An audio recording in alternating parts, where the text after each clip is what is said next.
राधे। अब हम श्रीमद् भागवत कथा के चौथे अध्याय का श्रवण करेंगे।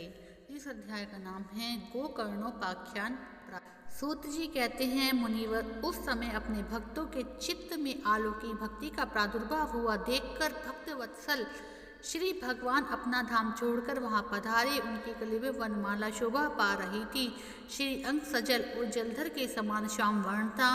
उन पर मनोहर पीताम्बर सुशोभित था। कटी प्रदेश करधनी की लड़ियों से सुसज्जित था। सिर पर मुकुट की लटक और कानों में कुंडलों की झलक देखते ही बनती थी। वे त्रिभंग ललित भाव से खड़े हुए चित्त को चुराए लेते थे। वृक्ष स्थल पर कोफ्तमणि दमक रही थी। सारा श्री अंग हरिचंदन से चर्चित था। उस रूप की शोभा क्या कहें। उसने तो मानो करोड़ों कामदेवों की रूप माधुरी छीन ली थी।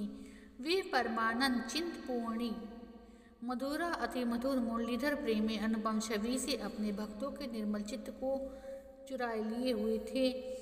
भगवान के नित्य लोक निवासी लीला परिहर उद्धव आदि वहां से गुप्त रूप से उस कथा को सुनने के लिए वहां आए हुए थे। प्रभु के प्रकट होते ही चारों ओर जय जयकार होने लगी। उस समय भक्ति रस का अद्भुत प्रवाह चला। बार बार अबीर गुलाल पुष्पों की वर्षा और शंखध्वनि होने लगी। उस सभा में जो लोग बैठे थे उन्हें अपने देह गेहे आत्मा की सुध भी न रही। ऐसी तन्मिंदा देखकर नारद जी कहने लगे, हे मुनीश्वर गण, आज सप्ताह श्रवण की मैंने यह बड़ी अलौकिक महिमा देखी। यहाँ तो जो बड़े दुष्ट मूर्ख पशु पक्षी भी हैं वे सभी निष्पाप हो गए हैं।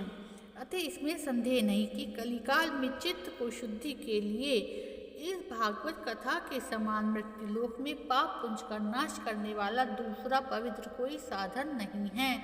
हे मुनिवर, आप लोग बड़े ही कृपालु हैं। आपने संसार के कल्याण का विचार करके यह बिल्कुल निराला ही मार्ग निकाला है। आप कृपा करके यह तो बताइए, इस कथा रूप सप्ताह यज्ञ के द्वारा संसार में कौन कौन से पाप के लोग पवित्र हो सकते हैं।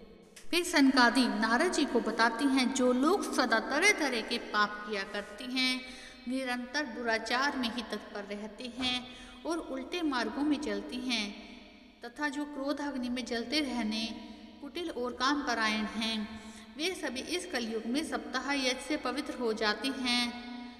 जो हमेशा झूठ, माता पिता की निंदा करने वाले, तृष्णा के मारे व्याकुल, आश्रम धर्म से रहित, दंभी, दूसरों की उन्नति देखकर कुढ़ने वाले, दूसरों को दुख देने वाले, वे भी कलयुग में सप्ताह यज्ञ से पवित्र हो जाती हैं। जो मदिरापान, ब्रह्महत्या, स्वर्ण की चोरी, गुरु स्त्री गमन और विश्वघात, ये 5 महापाप करने वाले, छल परायण, क्रूर, पिशाचों के समान निर्दयी, ब्राह्मणों के धन से पुष्ट होने वाले व्यभिचारी हैं, वे भी कलयुग में सप्ताह यज्ञ से पवित्र हो जाती हैं। जो दुष्ट, आग्रह पूर्वक सर्वदा मन, वाणी और शरीर से पाप करते रहती हैं, दूसरों के धन से ही पुष्ट तथा मलिन मन वाले होते हैं, दुष्ट हृदय वाले होते, वे भी कलयुग में सप्ताह यज्ञ से पवित्र हो जाते हैं। नारद जी कहते हैं, अब हम तुम्हें इस विषय में एक प्राचीन इतिहास सुनाते हैं। इसके सुनने से ही सब पाप नष्ट हो जाएंगे। पूर्व काल में तुंगभद्रा नदी के तट पर एक अनुपम नगर बसा हुआ था। उस नगर में आत्मदेव नामक एक ब्राह्मण रहता था। वह साक्षात दूसरे सूर्य के समान तेजस्वी था। वह धनी होने पर भी भिक्षाजीवी था।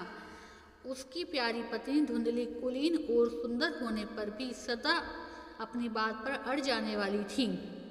उसे लोगों से बात करने में बड़ा सुख मिलता था। स्वभाव उसका क्रूर था, प्राय कुछ न कुछ बकवास करती रहती थी। गृह कार्य में निपुण थी, कृपण थी और झगड़ालू भी थी। ब्राह्मण दंपति प्रेम से अपने घर में रहते और विहार करते थे। उनके पास अर्थ और भोग विलास की सामग्री बहुत थी।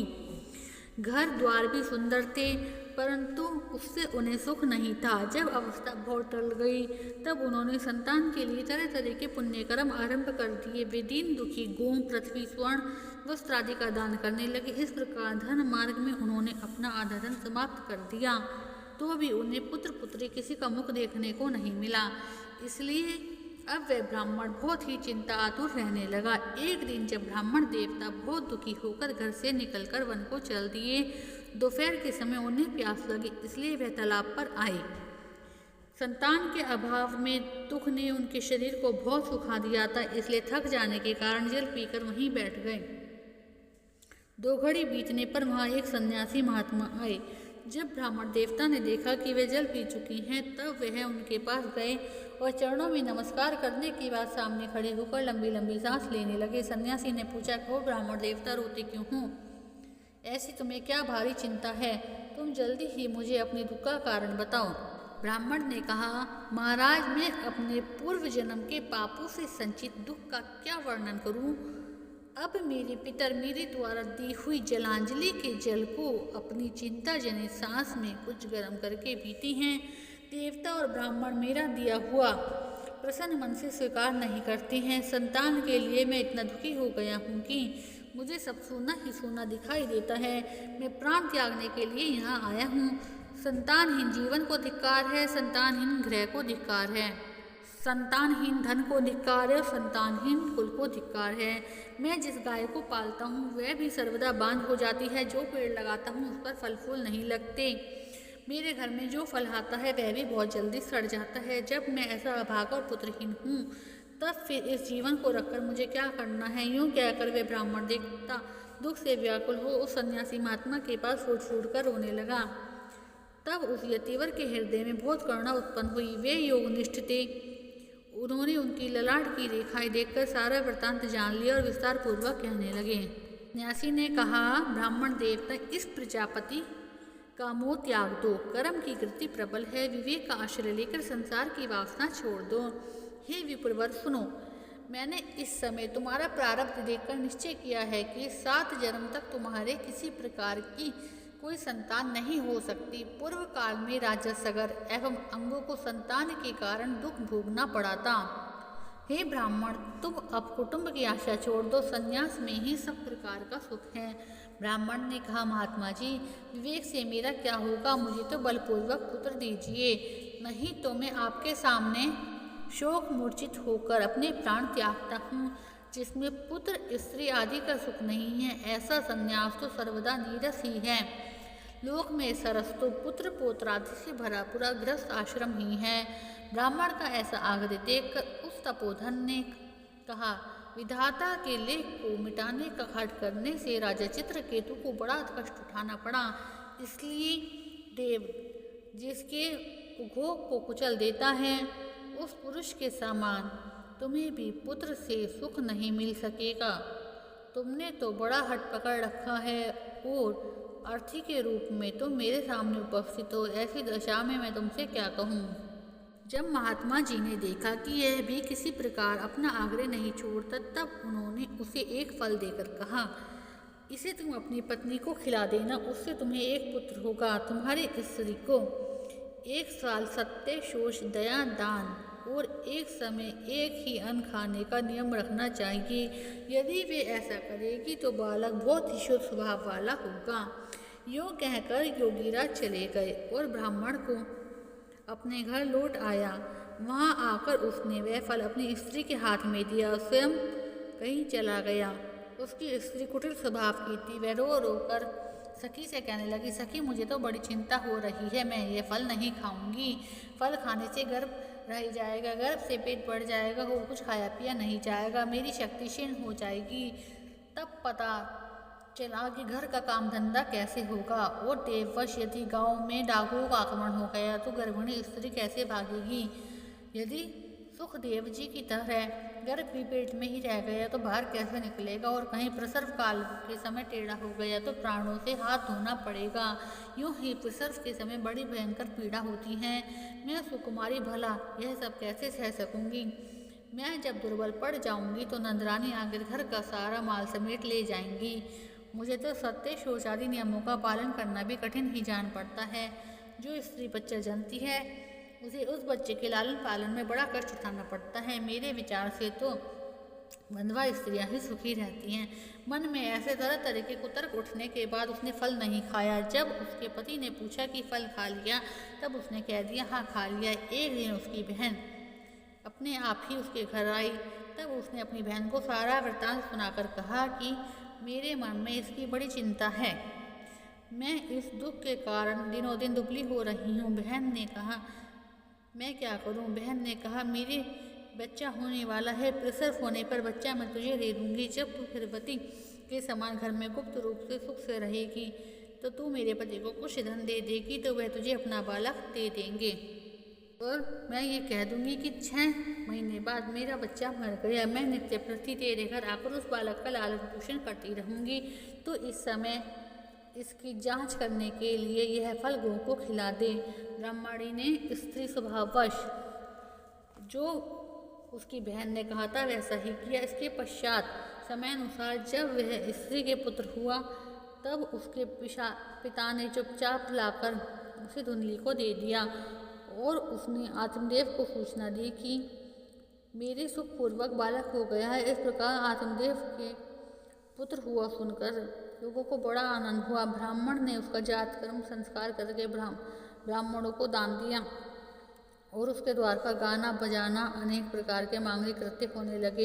धुंधली ने अपने पति से कहा कि मैं ऐसे दूध नहीं पिला सकती और गौ आदि अन्य किसी के दूध से इस बालक का पालन पोषण किस प्रकार करूँगी। मैं अपनी बहन को बुला लेती हूँ, उसके अभी अभी फल हुआ है, उसे बुलाकर अपने यहाँ पे रख लूँगी और वह बालक का लालन पालन भी कर देगी। तब पुत्र की रक्षा के लिए आत्मदेव ने वैसा ही किया। माता धुंधली ने उस बालक का नाम धुंधकारी रखा।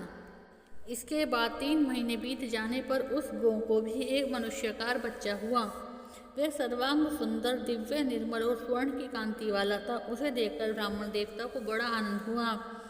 उसने स्वयं ही उसके सब संस्कार किए। इस समाचार से सब लोगों को बड़ा आश्चर्य हुआ।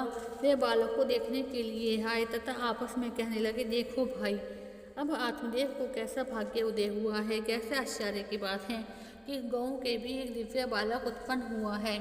उसके कान गाय के समान थे और पूरा मनुष्य की तरह था। देव योग से इस गुप्त रहस्य का किसी को पता न लग सका। आत्मदेव ने उस बालक के गो के कान देखकर उसका नाम गोकर्ण रखा। कुछ समय बीतने पर वह दोनों बालक जवान हो गए। उसमें गोकर्ण तो बड़ा पंडित था, ज्ञानी था, किंतु धुंधकारी बड़ा ही दुष्ट निकला। स्नान शौच आदि ब्राह्मणोचित आचारों का उसे कोई भी ध्यान ना था, खान पान का कोई भी परहेज ना था। क्रोध उसमें बढ़ चढ़कर था। वह बुरी बुरी वस्तुओं का संग्रह किया करता था। मुर्दे के हाथ से छुआ हुआ अन्न भी खा लेता था। दूसरों की चोरी करना, सब लोगों से द्वेष करना उसका स्वभाव था। दूसरों के बालकों को खिलाने के लिए गोद में लेता था, उन्हें कुएं में डाल देता था। हिंसा उसे व्यसन सा हो गया था। हर समय वे अस्त्र धारण किए रहता था। बेचारे अंतिम दिन दुखी लोगों को व्यर्थ ही तंग करता था। चंडालों से उसका प्रेम था। बस हाथ में फंदर लिए कुत्तों की टोली के साथ शिकार की टोह में घूमता रहता था। वेश्याओं के जाल में फंसकर उसने अपने पिता की सारी संपत्ति नष्ट कर दी थी। एक दिन उसने अपने माता पिता को पीटकर घर के सारे बर्तन भांडे उठा ले गया। इस प्रकार जब सारी संपत्ति स्वाहा हो गई तो उसका कृपण पिता कूट कूट कर रोने लगा। बोला, इससे तो इसकी माँ बांझ ही रहना अच्छा था। कुपुत्र तो बड़ा ही दुखदायी होता है। अब मैं कहाँ रहूँ, क्या करूँ, कहाँ जाऊँ? मेरे इस संकट को कौन काटेगा? हाय, मेरे ऊपर तो बड़ी विपत्ति आ गई। इस दुख के कारण मुझे अवश्य ही प्राण त्यागने होंगे। उसी समय परम ज्ञानी गोकर्ण जी वहाँ आए। उन्होंने पिता को वैराग्य का उपदेश देते हुए बहुत सा ज्ञान दिया। वे बोले, पिताजी, यह संसार असार है, यह अत्यंत दुखरूप है और मुँह में डालने वाला है। पुत्र किसका, धन किसका, स्नेहवान पुरुष रात दिन दीपक के समान जलता रहता है। सुख ना तो इंद्र को है और ना ही चक्रवर्ती राजा को। सुख है तो एक विरक्त एकांतजीवी मुनि को। यह मेरा पुत्र है, इस अज्ञान को छोड़ दीजिए। मुंह से नरक की प्राप्ति होती है। यह शरीर तो नष्ट होगा ही, इसलिए यह सब कुछ छोड़कर वन को चले जाइए। गोकर्ण के वचन सुनकर आत्मदेव वन में जाने के लिए तैयार हो गई। उनसे कहने लगे, बेटा, वन में रहकर मुझे क्या करना चाहिए, मुझे विस्तार पूर्वक कहो। मैं बड़ा ही मूर्ख हूँ। अब तक कर्मवश स्नेहपाश में बंधा हुआ अपंग की भांति इस घर रूप अंधेरे कुएं में पड़ा हुआ हूँ। तुम बड़े ही दयालु हो, मेरा उद्धार करो। गोकर्ण जी ने कहा, पिताजी, यह शरीर हड्डी मांस और रुधिर का पिंड है। इसे आप मैं मानना छोड़ दें और स्त्री पुत्रादि को अपना कभी न माने। इस संसार को रात दिन क्षण भंगुर देखें। इसकी किसी भी वस्तु को स्थायी समझकर उसमें राख ना करें। बस एकमात्र वैराग्य रस के रसिक होकर भगवान की भक्ति में लगे रहें। भगवत भक्त ही सबसे बड़ा धर्म है, भगवत भजन ही सबसे बड़ा धर्म है। निरंतर उसी का आश्रय लिए रहें, अन्य सब प्रकार के लौकिक धर्मों से मुख मोड़ लें। सदा साधुजनों की सेवा करें, भोगों की लालसा को पास बिना भटकने दें तथा जल्द से जल्द दूसरों के गुण व दोषों को विचार करना छोड़कर एकमात्र भगवत सेवा और भगवान की कथाओं की रस का पान करें। इस प्रकार पुत्र की वाणी से प्रभावित होकर आत्मदेव ने घर छोड़ दिया, वन की यात्रा की। यद्यपि उसकी आयु उस समय 60 वर्ष की हो चुकी थी, फिर भी बुद्धि में पूरी तरह दृढ़ता थी। वह रात दिन भगवान की सेवा पूजा करके नियम पूर्वक भागवत के 10वें स्कंद का पाठ करके भगवान श्री कृष्ण को प्राप्त हुआ। भागवत महापुराण की जय।